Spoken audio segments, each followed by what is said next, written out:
Orang pun datang dan akan kembali. Kehidupan kan jadi satu. Di kehidupan yang kedua akan menjadi lebih indah.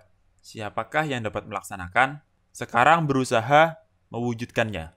Yang gue sebutin barusan adalah suatu lirik lagu. Adakah dari kalian yang bisa nebak sih lagu apa itu? Atau mungkin ada dari beberapa kalian yang sudah bisa menyanyikan lirik yang gue sampaikan tadi? Ataupun ngikutin omongan gue, cuma dikasih nadanya. Kalau kalian tahu, gue bisa tebak umur kalian kalau kalian sudah tua. Dikarenakan lagu ini sangat ikonik dan juga sangat melekat untuk para old-timer. Lagu ini sering terdengar di kepala kita, di telinga kita, saat hari Minggu pagi menjelang siang. Lagu tersebut adalah lagu opening untuk anime Dragon Ball, di mana kalau kita tahu itu adalah masa-masa saat Goku masih kecil, versi bahasa Indonesia, yang biasanya tayang di hari Minggu. Cuma di sini gue bukan mau ngebahas soal Dragon Ball, tapi lebih ke autornya. Ya, siapa lagi kalau bukan Akira Toriyama? Well, if you want to know more, let's check this out.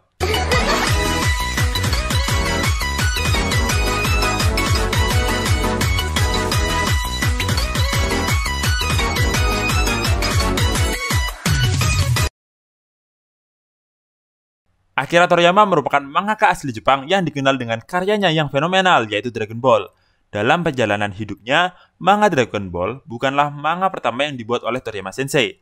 Dan untuk manga pertamanya yang berjudul Wonder Island, ternyata kurang dinikmati oleh masyarakat dan tidak laku.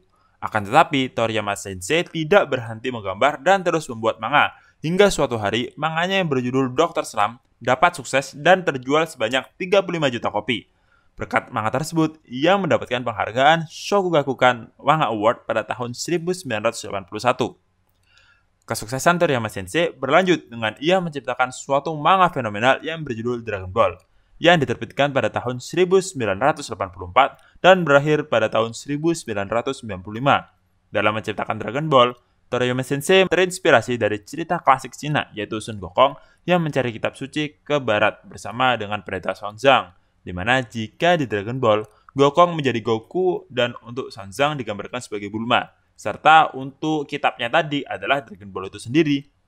Saking fenomenalnya, manga Dragon Ball dapat membuat Toriyama Sensei dapat meraih penghargaan Golden Age of Jump.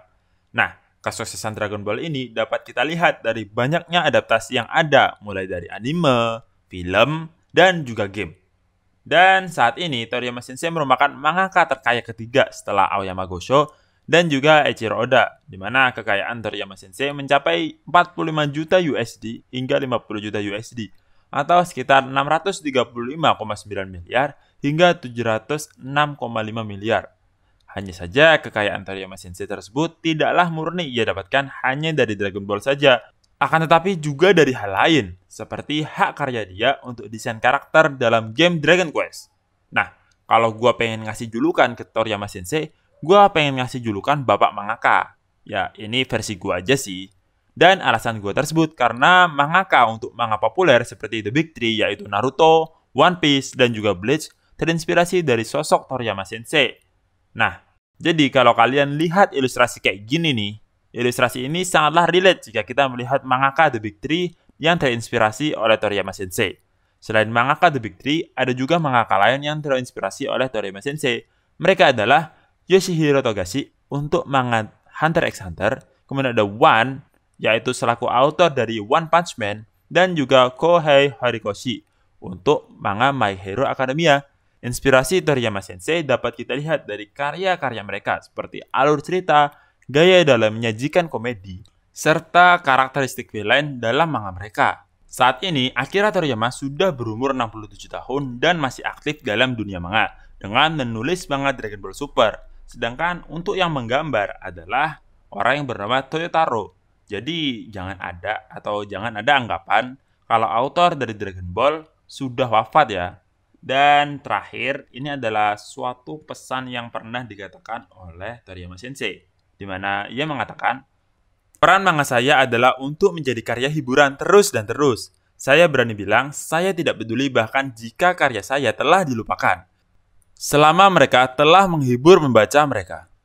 Jadi gimana? Keren gak sih Toriyama Sensei ini? Dan buat kalian yang masih belum nonton serial Dragon Ball, coba deh kalian nonton. Meskipun sekarang ini untuk nyari Dragon Ball yang versi kecil sudah agak susah ya. Tapi kalian bisa nonton Dragon Ball Super di Base Station nih.